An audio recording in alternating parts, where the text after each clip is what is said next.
और नहीं किसी दूसरे वीडियो की आपको आवश्यकता पड़ेगी या कहीं पढ़ने की आवश्यकता पड़ेगी। तो ध्यान से देखते हैं। चलिए, बायोडाइवर्सिटी। सबसे पहले बायोडाइवर्सिटी क्या है? Biodiversity means flora and fauna. किसी एक पर्टिकुलर प्लेस में जो फ्लोरा और फोना होते हैं, जितने प्लांट उनकी स्पीसीज, सब स्पीसीज, उसी प्रकार एनिमल उनकी स्पीसीज और सब स्पीसीज, वो सारे मिलाकर के बायोडाइवर्सिटी बनाते हैं, राइट। अब जैसे मैंगो है, मैंगो और एप्पल और पोटैटो या ऑनियन, वेजिटेबल और वो फ्रूट। अब ये सारे क्या है? ये भी तो डाइवर्सिटी, वो फ्रूट है, वो अब वेजिटेबल है, और अलग अलग प्लांट हैं। ऑनियन अलग प्लांट है और पोटैटो अलग प्लांट है, राइट। उसी प्रकार आपका मैंगो अलग प्लांट है, एप्पल अलग प्लांट है, राइट। तो वहाँ भी वैरायटी है।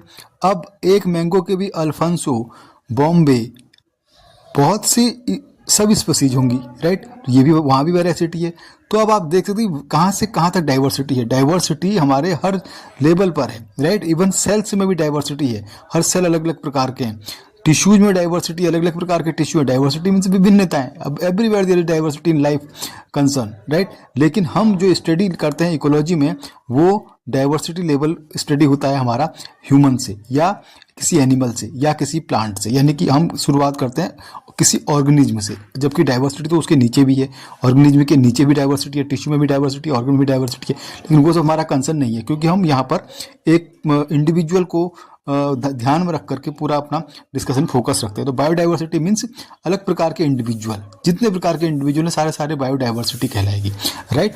चलिए, तो अब भैया चकित मत होइए, don't be astonished to listen that 20,000 species of ants are there, right? Nearly about 3 lakh species of beetles are there. 28,000 species of fishes are there. Nearly 20,000 species of orchids are there, right? Orchid क्या है? एक epiphyte plant है, right. तो बहुत diverse है। ये NCERT की line में आपको बताते जा रहा हूँ, ताकि जो हमारे कंपटीशन का लेवल होता है उस लेवल पर हमारे माइंड में ये मैप बनते जाए, right. 20,000 species of ants are there. Similarly, 3 lakh species of beetles are there, 28,000 species of fishes are there, और nearly 20,000 species of orchids are there. These facts are important for us, right? Okay. तो biodiversity मैंने आपको बता दिया है कि हर level पर है। अब हमारे फैक्ट की बात आती है तो इसको एडवर्ड विल्सन ने इसको पॉपुलराइज किया था, राइट। पॉपुलराइज जरूर किया था, लेकिन ये फैक्ट जो दिया है, ये वर्ड दिया है, ये दिया है रोजन ने। तो रोजन ने बायोडाइवर्सिटी वर्ड दिया और विल्सन ने उसे क्या किया? पॉपुलराइज किया, राइट। चलिए, तो डाइवर्सिटी हमारे होती कितने टाइप की है, राइट। नेक्स्ट हम आते हैं टाइप ऑफ डाइवर्सिटी, राइट। तो जेनेटिक डाइवर्सिटी, स्पीसीज डाइवर्सिटी और इकोलॉजिकल डाइवर्सिटी, 3 टाइप की हमारी डाइवर्सिटी हो सकती है, राइट। तो पहले जेनेटिक लेवल पर, तो जेनेटिक लेवल पर यानी कि एक स्पीसीज में ही डाइवर्सिटी होना, एक पर्टिकुलर प्लेस में उगने वाली स्पीसीज, उसी स्पीसीज में डाइवर्सिटी होगी जब वो दूसरी जगह उगेगी, राइट। एग्जाम्पल देती है एनसीईआरटी हमारा रावल्फिया वोमिटोरिया का, राइट। तो रावल्फिया वोमिटोरिया है क्या? ये क्या है? एक मेडिसिनल प्लांट है, राइट। तो इसकी रूट को यूज किया जाता है मेडिसिन के तौर पर, राइट। अब हिमालयन रेंज में उगता है, अलग अलग रेंज में उगता है, लेकिन अब ये जैसे जैसे हाइट बढ़ते जाती है तो जिससे दवा बनती है वो इसका एक एल्कोलाइड होता है, एक्चुअली उसका नाम है रेजरपाइन। तो रेजरपाइन की मात्रा जैसे जैसे इसकी हाइट बढ़ते जाती है, उस प्लांट में रेजरपाइन ज़्यादा मात्रा में पाया जाता है। वो दवाई जो मेडिसिन है वो उसमें ज़्यादा मात्रा में हम एक्सट्रैक्ट कर सकते हैं, राइट। जबकि कम हाइट में कम मात्रा में एक्सट्रैक्ट होती है वो दवाई, क्योंकि उसकी मात्रा वहाँ पर कम बनती है। तो ये है जेनेटिक डाइवर्सिटी, यानी एक स्पीसीज के अंदर ही डाइवर्सिटी होना, राइट। चलिए, और ये जानकर आपको थोड़ा हैरानी होगी कि 50,000 different species of rice are there in India, right.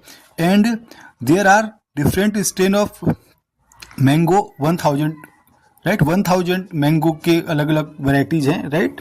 उनमें से हम शायद 5 या 10 से ज़्यादा नहीं जानते हैं, राइट। तो इतनी वैरायटीज़ मैंगो की हैं। तो हर एक स्पीसीज के अंदर भी वैरायटी है। तो वो क्या? वो जेनेटिक वैरायटी है। स्पीसीज के अंदर ही उसकी अलग अलग स्पीसीज लेवल पर जो वैरायटी होगी, राइट।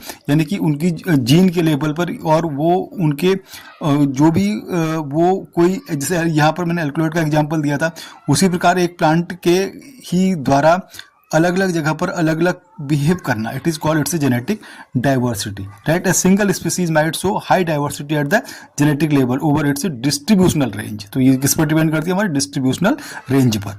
नेक्स्ट आ जाते हैं स्पीसीज डाइवर्सिटी। तो स्पीसीज डाइवर्सिटी क्या है, diversity at the species level, for example the western Ghat, right. तो अब अगर हम स्पीसीज लेवल की बात करते हैं तो स्पीसीज लेवल में जैसे वेस्टर्न घाट है, राइट। तो वेस्टर्न घाट और ईस्टर्न घाट हमारे साउदर्न इंडिया के पार्ट हैं। तो जो ईस्टर्न घाट है, ईस्टर्न घाट से वेस्टर्न घाट में एम्फीबियन की स्पीसीज ज़्यादा पाई जाती हैं। तो ये क्या दिखा रहा है, स्पीसीज हर एक रेंज पर कहीं पर ज़्यादा और कहीं पर कम पाई जा सकती हैं, राइट। ऊपर क्या दिखा रहा था, जेनेटिक डाइवर्सिटी में ये दिखा रहा था कि एक स्पीसीज के अंदर विभिन्नता पाई जा सकती है, डाइवर्सिटी पाई जा सकती है। जबकि सेकंड में दिखा रहा है कि अलग अलग जगह पर अलग अलग प्रकार की स्पीसीज पाई जाती है, नंबर अलग अलग पाया जा सकता है, राइट। नेक्स्ट आ जाते हैं इकोलॉजिकल डाइवर्सिटी।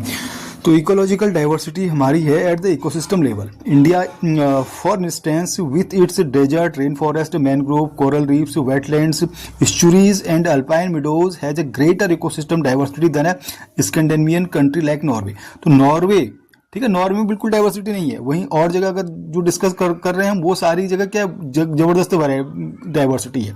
तो ये क्या इकोलॉजिकल डिफरेंस है, राइट। यानी इकोलॉजी अलग जगह की इकोलॉजी अलग है, तो वहां पर अलग अलग प्रकार के जीव जंतु ही पाए जाते हैं, यानी बहुत डिफरेंट स्पीसीज पाए जाते हैं, मल्टीपल स्पीसीज पाई जाती हैं, अलग अलग प्रकार की स्पीसीज, डिफरेंट फ्लोरा, डिफरेंट फोना पाया जाता है। ये है हमारी इकोलॉजिकल डाइवर्सिटी, राइट। चलिए next how many species are there on earth and how many in India. ये थोड़ा फैक्ट हमारे लिए इंपॉर्टेंट है, तो इन फैक्ट्स को थोड़ा ध्यान रखिएगा, राइट। चलिए, IUCN international union of conservation of nature and natural resource 2004 में इसकी एक रिपोर्ट आई थी कि 1.5 मिलियन और more plants and animal species are there. ये हमारा रिकॉग्नाइज्ड है, राइट। नेक्स्ट, ट्रॉपिकल लेवल पर जब हम जाते हैं तो ट्रॉपिकल लेवल में हमारी डाइवर्सिटी ज़्यादा होती है रेदर देन टेम्परेट लेवल। उसके पीछे कारण है, उसके पीछे रीजन ये है कि ट्रॉपिकल लेवल पर सनरेज सीधी पड़ती हैं। जो जहाँ पर सनरेज सीधी पड़ती हैं तो वहाँ पर क्या होगा, रेन ज़्यादा होगी, बारिश ज़्यादा होगी, एकदम से गर्म हो जाएगा वो एरिया जहाँ पर सीधी सनरेज पड़ती है। जो यहाँ पर 0 डिग्री है तो 0 डिग्री पर सनरेज ज़्यादा पड़ती है, तो यहाँ पर बारिश भी जल्दी होती है, गर्मी ज़्यादा होती है, एकदम से बादल बनते हैं, एकदम से बारिश होती है, तो स्पीसीज भी यहाँ पर ज़्यादा होती है। यहाँ से अगर ऊपर को या नीचे को जाते रहते हैं तो यहाँ पर डाइवर्सिटी हमको कम मिलती है, राइट। तो ये हमारा मेजर डिफरेंस है, राइट। और यहाँ पर एक लॉ हमें ध्यान में रखना है, रॉबर्ट मे ने जो दिया था, रॉबर्ट मे ने लॉ नहीं, एक्चुअली इन्होंने ग्लोबल स्पीसीज डाइवर्सिटी के बारे में कंसर्न दिया था कि 7 मिलियन स्पीसीज हैं ग्लोबल, पूरे विश्व स्तरीय 7 मिलियन स्पीसीज हैं, 7 मिलियन स्पीसीज हैं, राइट। और केवल अभी तक ये बड़ा इंपॉर्टेंट फैक्ट है, 7 मिलियन टोटल स्पीसीज हैं, कुल प्लांट की और एनिमल की मिला करके 7 मिलियन स्पीसीज हैं। रॉबर्ट मेयर ने टोटल नंबर ऑफ स्पीसीज का काउंट दिया है 7 मिलियन स्पीसीज हैं, लेकिन ये 7 मिलियन स्पीसीज जो रॉबर्ट मेयर ने काउंट किए हैं ये बताते हैं कि केवल 22% ही है। अब बता सकते हैं आप कि अभी तक 22% स्पीसीज ही डिस्कवर हुई हैं और अभी बहुत सी स्पीसीज डिस्कवर होनी बाकी हैं। Only 22 species have been discovered, right. चलिए, more than 70% of all the species recorded are animal. तो 10 में से अगर 7 कहें तो क्या है हमारे, 10 में से 7 एनिमल हैं, तो प्लांट कितने बचे, 3, यानी कि प्लांट की संख्या बहुत कम है, एनिमल ज़्यादा है। वाइल प्लांट्स में सारा आता है, algae, fungi, bryophyte, angiosperm comprises no more than 22%, केवल 22% के अराउंड है। Among animals insects are the most species rich, और एनिमल में भी इंसेक्ट सबसे ज़्यादा है, right. More than 70% of the total क्या है, इंसेक्ट हैं, एनिमल में सबसे ज़्यादा क्या है, इंसेक्ट हैं, right. Arthropoda, that's mean out of every 10 animal there is a 7 are insect, और 10 एनिमल में से भी 7 इंसेक्ट है। तो ये फैक्ट हमें याद रखना है, राइट। तो इसके अलावा जो यहाँ पर इस डायग्राम में ये डिस्कशन करती है एनसीईआरटी, साफ क्लियरली आप देख सकते हो, इंसेक्ट सबसे ज़्यादा इंसेक्ट है, इंसेक्ट के बाद अदर एनिमल ग्रुप, फिर मोलस्क, फिर क्रस्टेशियंस। और वहीं अगर हम वर्टिब्रेट्स में देखें तो वर्टिब्रेट में सबसे ज़्यादा है फिशेस, फिशेस के बाद आता है नंबर हमारा बर्ड्स का, बर्ड्स के बाद नंबर आता है रेप्टाइल का, रेप्टाइल के बाद आता है एम्फीबियन का, फिर आता है मैमल का। तो ये हमारा क्रम हमें ध्यान में रखना है। तो सबसे ज़्यादा फिश, राइट। और यहाँ इन्वर्टिब्रेट में इंसेक्ट सबसे ज़्यादा हो गया। प्लांट में सबसे ज़्यादा फंजाई, देखो फंजाई जो है कितना कवर कर रहा है, फंजाई ऑलमोस्ट फंजाई हमारा सबको इंक्लूड करके कवर कर रहा है। तो तभी तो एनसीईआरटी पूरी लाइन लिख रही है, ठीक है। एनसीईआरटी क्या लिखती है, how it explain norms diversity in the number of fungi species in the world is more than the combined total of the species of fishes, amphibians, reptile and mammal. Fish, amphibian, reptile और mammal. Fish, amphibian, reptile और mammals कि अगर हम बात करें, birds को exclude कर दे तो इन सब के बराबर फंजाई है। ये फैक्ट भी हमको ध्यान में रखना है, राइट। नेक्स्ट आइए, भारत के पास केवल 2.4% का लैंड एरिया है पूरे वर्ल्ड का, लेकिन यहाँ पर 8.1% डाइवर्सिटी है। अब देखो कितना डाइवर्सिटी है इंडिया के अंदर। इंडिया के अंदर लार्ज डाइवर्सिटी है। To make our country one of the 12 mega diversity countries of the world. तो हमारा देश 12 मेगा डाइवर्सिटी वाले कंट्रीज में एक है, right. Nearly 45,000 species of plants and twice as many of animals have been recorded from India. India से लगभग 45,000 species of plant record की गई हैं, राइट। प्लांट कितने हैं? 45,000 स्पीसीज, राइट। तो मेज ग्लोबल एस्टिमेट, मेज जो कि अभी हमने थोड़ी देर पहले डिस्कस किया था, जिन्होंने सारी स्पीसीज के बारे में बताया था, only 22% of the total species has been recorded, right. We already have been discussed this. More than 1 lakh plant species and more than 3 lakh animal species yet to be discovered, right? This is important fact. Okay, pattern of diversity. Pattern of diversity means diversity किस तरह से अलग अलग area में अलग अलग पाई जाती है, इसे बोलते हैं pattern of diversity, right. First latitudinal gradient. Latitudinal gradient mean latitudinal, longitudinal, right. Latitude wise difference आता है डाइवर्सिटी में, जो भी पहले हम डिस्कस कर चुके थे। The diversity of plant and animal is not uniform throughout the world but shows a rather universe distribution. For many group of animal और plant there are interesting pattern in diversity, the most well known being the latitudinal gradient in diversity, right. In general, species diversity decrease as we move away from the equator toward the pole. तो equator से पोल की तरफ जाते हैं तो diversity हमारी decrease होती जाती है, ये हम पहले डिस्कस कर चुके हैं, ठीक है। Tropics, latitude range 23.5 north to 23.5 को अगर हम छोड़ दें, harbour more species than temperate और पोलर एरिया, तो और जगह इतनी डाइवर्सिटी नहीं पाई जाती है। Colombia located near the equator has nearly 1,400 species of bird. ये इंपॉर्टेंट है, राइट। कोलंबिया में बर्ड की स्पीसीज कितनी है? 1,400 स्पीसीज है कोलंबिया में, right. And New York 41 degree north पर है, इसमें 105 स्पीसीज, और ग्रीनलैंड 71 डिग्री नॉर्थ में है, राइट। और इसमें 56 स्पीसीज पाई जाती है। India with much of its land area in the tropical latitude has more than 1200 species of bird. India में 12,000 स्पीसीज ऑफ बर्ड की हमारे इंपॉर्टेंट फैक्ट है। A forest in a tropical region like equator has up to 10 times as many species of vascular plant as a forest of equal area in the temperate region like the midwest of the USA। तो अगर हम दो forest को compare करें, एक tropical region, right, equator के tropical region के forest को लें, और दूसरा हम कोई टेम्परेट रीजन के फॉरेस्ट को लें। जैसे टेम्परेट रीजन में कौन आता है? यूएसए आता है। यूएसए और इसके इन दोनों के फॉरेस्ट का जब हम कंपेयर करते हैं तो इक्वेटर है 10 times as many species of vascular plant. तो इक्वेटर में कितने हैं? 10 गुना ज्यादा हैं यूएसए से, राइट। तो इक्वेटर क्या है? ट्रॉपिकल में आता है हमारा, तो यहाँ पर 10 गुना ज्यादा पाई जाती है। अब आइडिया लगा सकते हैं आप। The largely tropical Amazon forest in South America has the greatest biodiversity on the earth. तो सबसे ज्यादा डाइवर्सिटी कहाँ पाई जाती है? अमेजन फॉरेस्ट में, राइट। ये हम अच्छी तरह से समझते हैं, okay, right. It is home to more than 40,000 species of plant, 3,000 species of birds. तो ये फैक्ट जो हमें ध्यान में रखने हैं, 40,000 स्पीसीज यहाँ प्लांट हैं और 3,000 स्पीसीज ऑफ बर्ड और 1,300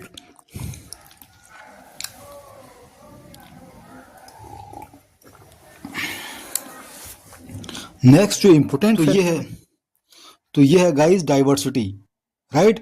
मोर than 40,000 species of plant, 3,000 of fish, 1,300 of bird, 427 of mammal and amphibian, 378 of reptile and more than 1,25,000 of invertebrates। ये हमारा ट्रॉपिकल अमेजन रेन फॉरेस्ट है जहाँ की इतनी जबरदस्त डाइवर्सिटी पाई जाती है, right. Scientist estimated that in these rain forest there might be at least 2 million insect species waiting to be discovered and named. और अभी तक 2 million स्पीसीज को अभी भी डिस्कवर करना बाकी है।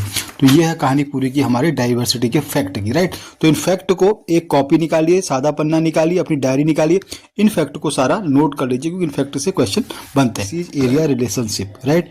अब स्पीसीज किस एरिया में कितनी स्पीसीज पाई जाती है, इसे कहते हैं स्पीसीज एरिया रिलेशनशिप, राइट। अब एरिया वाइज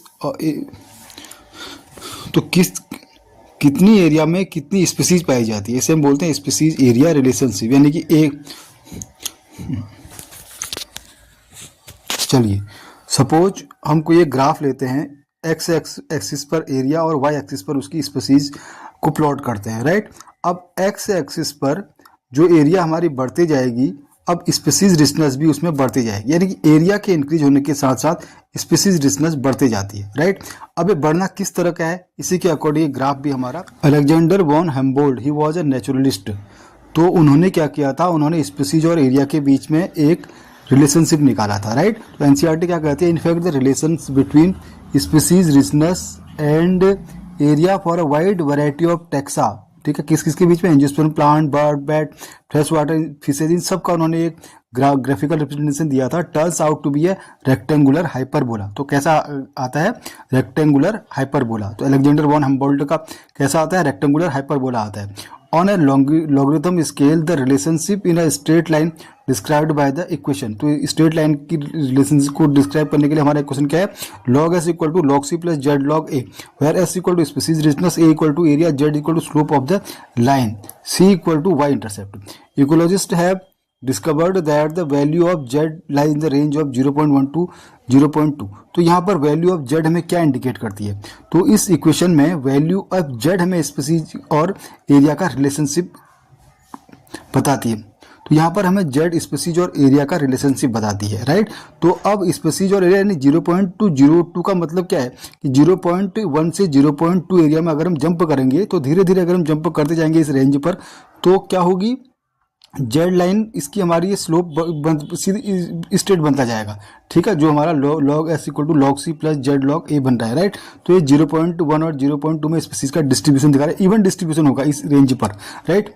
0.1 टू 0.1 एक ऐसी रेंज होती है जहां पर स्पीसीज लगभग दोहराती है अपने आप को डबल करती है। हम बोल्ड यही कहता है कि एक पर्टिकुलर एरिया के बाद वही स्पीसीज अपने आप को दोहराने लग जाती है। एक पर्टिकुलर एरिया में इतनी स्पीसीज मिलेगी, तो अगली पर्टिकुलर एरिया में फिर उतनी ही स्पीसीज और मिलेगी, कहने का मतलब ये है, राइट। तो जनरली रेंज क्या है इसकी, 0.1 टू 0.2। ओके, सब अब बात समझ में आ गई होगी, राइट। नेक्स्ट आगे चलते हैं। The slope of the line to be much steeper कब, when you analyse the species area relationship among very large areas like the entire continent. अगर पूरे कंटिनेंट का अगर हम ये रिलेशन निकालेंगे, पूरे कंटिनेंट के संदर्भ में अगर इसको देखेंगे, तब क्या होगा, ये पूरे कंटिनेंट के संदर्भ में ये वैल्यू हमारी क्या होती है, बढ़ जाती है। 0.6 टू 1.2, तो बड़ा एरिया है तो ज़्यादा एरिया के बाद ही अपने आप को स्पीसीज दोहराएगी, राइट। अपनी स्पीसीज अपने नंबर दोहराएगा, एक एरिया के बाद ही दोहराएगा, कहने का मतलब ये है, right. The frugivorous fruit eating birds and mammals in the tropical forest of different continent, the slope is found to be 1.15, right। तो frugivorous fruit eating bird and mammal, इन दोनों का जब देखा गया कि कितने कितने किलोमीटर के बाद या मीटर के बाद अपने आप को दोहरा रहे हैं, तो tropical forest of different continent the slope is found to be 1.15। तो 1.15 यानी और ज़्यादा इन्हें ज़्यादा डिस्टेंस पर के बाद ही अपने आप को दोहरा रहे थे, ये इसके कहने का मतलब है। लेकिन हमारे एग्जाम पॉइंट ऑफ व्यू जो हमें ध्यान रखना है वो क्या रखना है, log S equal to log C plus Z log A ध्यान रखना है। जेड जहाँ पर क्या दिखा रहा है, स्लोप ऑफ द लाइन दिखा रहा है, right. It is called regression coefficient, Z is also known as regression coefficient, यानी इसके बाद ये मिलेगा इतना। Next, the importance of species diversity to the ecosystem. तो क्या स्पीसीज डाइवर्सिटी की इम्पोर्टेंस है इकोसिस्टम के लिए, ये हम एनसीईआरटी की लाइन से समझते हैं। वैसे जनरल अंडरस्टैंडिंग इसकी बनाएंगे तो इसे हम एनसीईआरटी की लाइन में समझते हैं, राइट। फॉर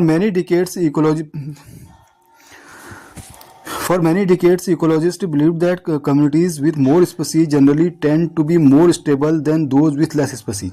तो लंबे समय से ये माना जाता था कि जितनी ज़्यादा कम्युनिटी में स्पीसीज है, वो ज़्यादा डाइवर्सिटी है, उतना ज़्यादा वो स्टेबल है, उतनी ज़्यादा स्टेबल कम्युनिटी है। एक कम्युनिटी किससे मिलकर बनती है, बहुत सी स्पीसीज से मिलकर बनती है। अगर बहुत सी स्पीसीज में डाइवर्सिटी है तो वो कम्युनिटी क्या हो जाएगी, हमारी ज़्यादा स्टेबल हो जाएगी। A stable community should not show too much variation in productivity from year two year, right. तो स्टेबल कम्युनिटी किसे कहेंगे हम, कि हर एक ईयर में उसमें उतना ही आता है, राइट। प्रोडक्टिविटी उसकी उतनी होती है, बहुत ज़्यादा डिफरेंस नहीं आता उसमें। अगर डिफरेंस आएगा तो स्टेबल कम्युनिटी होगी नहीं, right. It must be either resistance और रेजिलेंट टू ओकेजनल डिस्टर्बेंस। तो नेचुरल और मैन मेड डिस्टर्बेंस अगर इसमें न हो तो जनरली ये अपने आप को दोहराएगी, यानी कि लगभग स्टेबल कम्युनिटी जिसमें न ज़्यादा बढ़ती है संख्या न ज़्यादा घटती है, प्रोडक्टिविटी ज़्यादा बढ़ती है न ज़्यादा घटती है, उसे हम कहते हैं स्टेबल कम्युनिटी, राइट। तो स्टेबल कम्युनिटी जहाँ जहाँ मिलेगी हमको, यानी कि स्टेबल कम्युनिटी मतलब एक पर्टिकुलर जगह पर रहने वाले जीव जो हैं वो एक स्टेबल में, एक बैलेंस में, नेचर के साथ उन्होंने बैलेंस बना रखा है, तो हमारी क्या है, स्टेबल कम्युनिटी है, सारे स्पीसीज एक बैलेंस में है, राइट। तो ये कब होगी, जब ज़्यादा डाइवर्सिटी होगी, ज़्यादा स्पीसीज होंगी, तो बैलेंस अपने आप बने रहेगा, राइट। अब आज के समय में हम देख रहे हैं टाइगर उत्तराखंड के घरों में आ रहे हैं या मंकीज आ रहे हैं, तो इसके पीछे रीजन यही है कि उनके नीचे का ट्रॉपिक लेवल जो है वो खत्म कर दिया गया है और डाइवर्सिटी कम हो गई है। अगर प्लांट डाइवर्सिटी कम हो गई है, एनिमल डाइवर्सिटी कम हो गई है, तो उसको फीड करने वाले एनिमल कहाँ जाएंगे खाने के लिए, क्या खाएंगे वो, उनके खाने के लिए तो कुछ होगा ही नहीं, राइट। तो वो क्या करेंगे फिर, उसके बाद शहरों में या आबादी वाले जगहों पर कूच करना शुरू करेंगे। तो यह स्पीसीज डाइवर्सिटी का importance, species diversity is must in nature, right, because for the survival of the ecosystem, for the balance of the ecosystem, right. तो इसके लिए हमें इसकी आवश्यकता पड़ती है, right. Okay then, rivet popper hypothesis कहती है स्पीसीज की संख्या का कम होना एकदम से तो इकोसिस्टम को प्रभावित नहीं करेगा, लेकिन एक दिन जरूर करेगा, राइट। और अगर इंपॉर्टेंट पार्ट उससे गायब हो जाते हैं तो एकदम से भी कर सकता है। जैसे एरोप्लेन में अगर एक एक चीज, छोटी छोटी सीट को आप घर ले जाते रहो तो धीरे धीरे एरोप्लेन एक न एक दिन इफेक्ट उसका दिखाएगा ही दिखाएगा। लेकिन वहीं अगर एरोप्लेन के फैन को या एरोप्लेन के इंजन को आप एकदम से खराब कर दो या कहीं घर को उठा ले जाओ, तो वो एकदम से उसका इफेक्ट दिखाएगा, आगे काम करना ही बंद कर देगा एरोप्लेन, राइट। तो उसकी तुलना करते हैं एरोप्लेन को as a ecosystem rivet popper hypothesis में माना गया है, राइट। ये भी फैक्ट हमें ध्यान में रखना है। चलिए नेक्स्ट आ जाते हैं loss of biodiversity. Loss of biodiversity क्यों हो रहा है, तो इनमें से इंपॉर्टेंट चीजें मैं आपको यहाँ पर फिगर आउट कर देता हूँ। IUCN की रेड लिस्ट बताती है कि 784 स्पीसीज, राइट, एक्सटिंक्शन के कगार पर हैं, जिसमें 338 वर्टिब्रेट, 338, 359 इनवर्टिब्रेट और 87 प्लांट्स हैं, राइट। तो अंतिम 500 सालों में इतनी स्पीसीज हमारी डिक्लाइन हुई है। इंपॉर्टेंट फैक्ट जो हमें ध्यान में रखना है, डोडो मोटिटस क्वेगा अफ्रीका का, थैलेसाइन ऑस्ट्रेलिया, स्टीलर्स सी काऊ रशिया और 3 स्पीसीज ऑफ टाइगर, कौन कौन से, बाली, जवान और कैस्पियन, राइट। तो ये एक्सटिंक्शन के कगार पर हैं। कौन कौन से, डोडो मोटिटस क्वेगा अफ्रीका, थैलेसाइन ऑस्ट्रेलिया, स्टीलर्स सी काऊ रशिया और बाली, जवान और कैस्पियन ये टाइगर, ये एक्सटिंक्शन के कगार पर है। The last 20 year along have witness the disappearance of 27 species. तो अब देखियो लास्ट 20 ईयर में 27 स्पीसीज डिसअपियर हुई हैं, राइट। और 500 का जब डेटा लिया था 784 स्पीसीज कहते हैं कि डिसअपियर हुई थी। तो लास्ट 20 ईयर में ही 27 स्पीसीज डिसअपियर हो गई हैं। तो ये सब कितना सोचनीय सवाल है। ये एक सिटीजन होने के नाते, क्योंकि कल को आप भी इस देश के नागरिक हैं, तो हमें इस बात को सोचना होगा और बायोडाइवर्सिटी को कंजर्व करने के लिए भी हमें अवेयर होना चाहिए, अवेयरनेस फैलानी चाहिए अपना कंपटीशन और अपना एग्जाम निकालने के साथ ही साथ, right. Extinction across taxa are not random, right? Some groups like amphibians appear to be more vulnerable to extinction, right? सबसे ज्यादा amphibian को खतरा है। Adding to the grim scenario of extinction in the fact that more than 1500 species worldwide are extinction। ये data हमको ध्यान में रखना है, कितना 12% वर्ल्ड स्पीसीज को खतरा है, तो 23% ऑल मैमल स्पीसीज को खतरा है, 23% मैमल खतरे में है, 32% एम्फीबियन खतरे में है और 31% जिम्नोस्पर्म खतरे में। तो ये डेटा को हमको बाय हार्ट लर्न भी रखना है, right. During the long period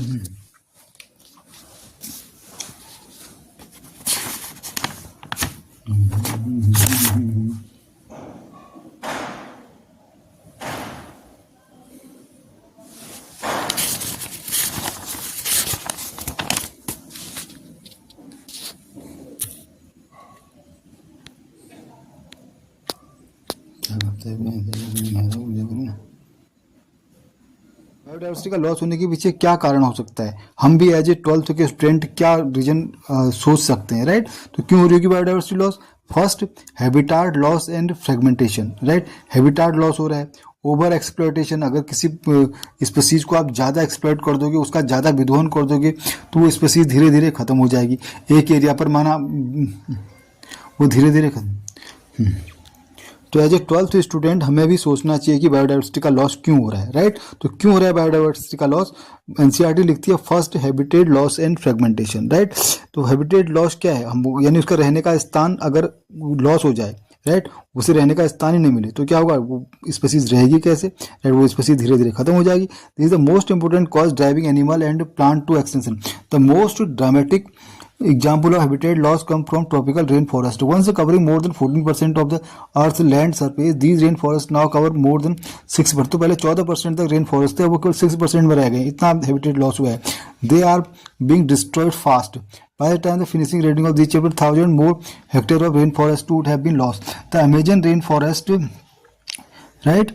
it is also called lungs of the planet. क्यों कहा जाता है अमेजन रेन फॉरेस्ट को लंग्स ऑफ द प्लेनेट? क्योंकि सबसे ज्यादा ऑक्सीजन की सप्लाई अमेजन फॉरेस्ट से ही होती है, तब इससे हम लंग्स ऑफ द प्लेनेट कहते हैं। क्योंकि और प्लांट ज्यादा है, राइट, फॉरेस्ट ज्यादा है, तो वहां से ज्यादा ऑक्सीजन अर्थ को मिलती है, तब इससे हम क्या कहते हैं? लंग्स ऑफ द प्लेनेट कहते हैं, ठीक है। Harbouring probably million of species is being cut and cleared for cultivating soybeans और for conversion of grassland for raising beef cattle. तो ये सब काम करने के लिए वहाँ पर क्या किया जा रहा है? वहाँ का फॉरेस्ट्री एरिया को कम किया जा रहा है। Beside total loss the degradation of many habitats by pollution also threaten the survival of many species.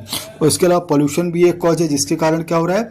Biodiversity का लॉस हो रहा है, राइट। इसके अलावा माइग्रेशन भी एक कॉज है। माइग्रेशन, एक जगह अगर कोई बर्ड है वो किसी काम के लिए दूसरी जगह चले जाते हैं, या वहाँ टेम्परेचर कम हो जाता है, या फूड कम हो जाता है, उनका रहने के लिए नहीं मिल पाती है स्थान, तो दूसरी जगह को चली जाती है, तो इससे भी स्पीसीज एक जगह कम हो सकती है। तो ये क्या हैबिटेट लॉस एंड फ्रेगमेंटेशन के अंदर हमें ध्यान में रखना है। नेक्स्ट आ जाता है over exploitation. Over exploitation means अगर हम ज्यादा कोई स्पीसीज का ज्यादा विदोहन कर देंगे, कोई स्पीसीज को से हम ज्यादा यूज कर देंगे उसका, तो क्या हो जाएगा? धीरे ओवर एक्सप्लॉयट हो जाएगा, ठीक है। अनसाइड लाइन क्या कहते हैं? Human have always dependent on nature for food and shelter, but when need turns to greed, right. बहुत इंपॉर्टेंट लाइन है इसकी, नीड टर्न्स टू ग्रीड, क्योंकि नीड जब तक पूरी थी तो प्लांट दे रहा है, प्लांट अपना भोजन बना रहा है, भोजन से हमारा प्राप्ति हो सकती है, राइट। और अगर हमारा ग्रीड बढ़ गया कि हम और ज्यादा उत्पादन करें, कमर्शियली उसको यूज करें, तो इससे क्या हो जाएगा? धीरे धीरे वो स्पीसीज खत्म हो जाएगी, right. Many species extinction in the last 500 year were due to over exploitation. Steelers, sea cow, passenger pigeon, right, by humans. तो ये सारे 500 ईयर में मैनी एक्सटिंक्ट हो गई है। स्टीलर्स, सी काउ और पैसेंजर पिजन किस कारण हुए हैं ये एक्सटिंक्ट? क्योंकि यहाँ पर ओवर एक्सप्लोइटेशन हो गया इनका। तो ये sea cow, Steller sea cow भी एक्सटिंक्ट हो गई और पैसेंजर पिजन भी एक्सटिंक्ट हो गया, right. Presently many marine fish population around the world are over harvested, endangering the continued existence of some commercially important species, right। चलिए, align species invasion. अब align species invasion, बाहर से species आ जाएंगे अंदर, तो क्या हो जाएगा? एलाइन स्पीसीज इन्वेजन हो जाएगा। तो इससे भी क्या हो जाएगा? वो एलाइन स्पीसीज को जरूर थोड़ी बेनिफिशियली होगी, हो सकता है प्रेडेटर भी हो सकती है, एक जगह आकर के स्पीसीज को खा जाएगी, या कोई इस तरह का काम कर जाएगी, इससे निगेटिव इंपैक्ट पड़ता है, तो क्या हो जाएगा? इससे उसकी स्पीसीज लॉस हो सकती है। One line species are introduced unintentionally और deliberately for whatever purpose, some of them turn invasive and cause decline और extinction of the indigenous species. Indigenous species किसे कहते हैं? जो वहां उग रही है, उस पर्टिकुलर जगह पर उग रही है। पर्च को इंट्रोड्यूस करा गया था, तो नील पर्च ने 200 स्पीसीज सी चाइल्ड फिश की खत्म कर दी, राइट। तो इससे क्या हो गया? एलियन स्पीसीज इन्वेजन से डाइवर्सिटी को लॉस हो गया। इंपोर्टेंट इन्वेजन वीट कौन कौन सी है जो कि स्पीसीज को खतरा पैदा करती हैं? पार्थिनियम, लेंटेना और वाटर हाइसियंथ या इकोने। तीन के तीन क्या है? इकोलॉजिकली ये तीन के तीन स्पीसीज इकोलॉजिकली डेंजरस हैं। पार्थिनियम, लेंटिना और वाटर हाइसियंथ ये क्या कर रहे हैं? इकोलॉजी को खतरा पैदा कर रहे हैं, राइट। तो ये इन्वेजन से और स्पीसीज को खत्म कर सकते हैं। नेक्स्ट है coexistence. One species become extinct, the plant and animal species associated with it in an obligatory way also become extinct. अब ध्यान में रखो, when a species become extinct, the plant and animal species associated with it in an obligatory way also become extinct. अब suppose करो किसी एक plant पर कोई एक एनिमल डिपेंड करता है, जब वो प्लांट होगा वो उसी को खाता है, राइट। अब वो प्लांट की स्पीसीज खत्म हो गई तो उस पर डिपेंड होने वाला एनिमल भी खत्म हो जाएगा। इस तरह से भी क्या हो जाएगी? हमारी स्पीसीज कम हो जाएगी, राइट। तो ये क्या है? को एक्सटिंक्शन। इट इज कॉल्ड को एग्जिस्टेंस, इट इज कॉल्ड को एक्सटिंक्शंस। ओके, नेक्स्ट आते हैं बायोडाइवर्सिटी कंजर्वेशन। तो ये बचाना चाहिए, क्या आवश्यकता है बायोडाइवर्सिटी की, राइट। भैया बायोडाइवर्सिटी को हमें क्यों बचाना चाहिए, क्या आवश्यकता है बायोडाइवर्सिटी को हमें क्यों बचाना चाहिए, क्या आवश्यकता है बायोडाइवर्सिटी की। सबसे इम्पोर्टेंट बायोडाइवर्सिटी से तो सबसे बायोडाइवर्सिटी को हमें क्यों बचाना चाहिए, क्या आवश्यकता है बायोडाइवर्सिटी को बचाने की। बायोडाइवर्सिटी को हमें क्यों बचाना चाहिए, क्या आवश्यकता है बायोडाइवर्सिटी को बचाने की। नैरो यूटिलाइजेशन देता है एनसीईआरटी, दूसरा देता है ब्रॉड यूटिलाइजेशन। नैरो यूटिलाइजेशन क्यों बचाना चाहिए हमें, क्योंकि ह्यूमन के जितने यूज के प्रोडक्ट होते हैं, डाई है, एल्कलॉइड है, कितना सारा चीजें हमें प्लांट से मिलता है, एनिमल से मिलता है, राइट। तो डाइवर्सिटी को बचाना हमारे लिए आवश्यक है। तो क्या कहेंगे हम, we need many product, we obtain many product from plant or animals, for that we need to conserve biodiversity। Second, अगर ब्रॉड यूटिलाइजेशन देखें तो ब्रॉड यूटिलाइजेशन में नेचर को ही बायोडाइवर्सिटी क्या करती है, बैलेंस रखती है। वी नो दैट, इतनी अंडरस्टैंडिंग हमारी बन चुकी है कि नेचुरल बैलेंस हो रहा है बायोडाइवर्सिटी के द्वारा। दूसरा, जैसे अमेजन का फॉरेस्ट, सबसे ज्यादा ऑक्सीजन अमेजन का फॉरेस्ट देता है आज की डेट में, राइट। तो अमेजन के फॉरेस्ट को भी हमें बचाना होगा, क्योंकि उसे लंग्स ऑफ द अर्थ कहते हैं, राइट, क्योंकि सबसे ज्यादा ऑक्सीजन दे रहा है वो, राइट। तो फॉरेस्ट कवर को बढ़ाना है हमें, राइट, तभी तो ऑक्सीजन की मात्रा बैलेंस रहेगी, या ज्यादा हो जाएगी ऑक्सीजन की मात्रा उतनी जितनी आवश्यक है हमारे अर्थ के लिए, राइट। तो ये सारी चीजों के लिए हमें बायोडाइवर्सिटी को कंजर्व भी करना है, राइट। उसके अलावा ethical argument for conserving biodiversity relates to what we how to millions of plants, animals and microbe species with whom we share this planet, right। तो हमें क्या है, उनके साथ भी कोई हमारा रिश्ता है, इथिकल वैल्यू है उसकी, ठीक है। तो इसी वजह से भी हमें इसको बचाना चाहिए, राइट। नेक्स्ट हम आते हैं, how do we conserve biodiversity. तो कैसे बचाएं बायोडाइवर्सिटी को, बचाना तो चाहिए लेकिन कैसे, तो बायोडाइवर्सिटी को हम बचाएं कैसे, राइट। इसे बोलते हैं conservation of biodiversity, in Situ conservation. Biodiversity क्या है ये तो समझ में आ गई है, क्यों बचाना चाहिए ये भी समझ में आ गई है, और कैसे बचाएं अब ये हमें समझना है, राइट। तो बायोडाइवर्सिटी को इन सिटू कंजर्वेशन में हम उसको उसके रहने के स्थान पर ही, चाहे प्लांट हो चाहे एनिमल हो, जहाँ पर वो रहता है, जहाँ पर उसको खाना पीना मिलता है, जहाँ वो अपना निवास करता है, उसी स्थान पर बचाते हैं, नेचुरल स्थान पर, राइट। और एक्स सिटू में हम उसको या तो लैब में कल्चर करते हैं, या बॉटनिकल पार्क बनाते हैं, या अपने जू बनाते हैं। तो ये उन सब के अंदर आर्टिफिशियली जो बनाए जाते हैं एक अच्छे हमारे एनर्जेटिक कंजर्वेशन के अंतर्गत आते हैं।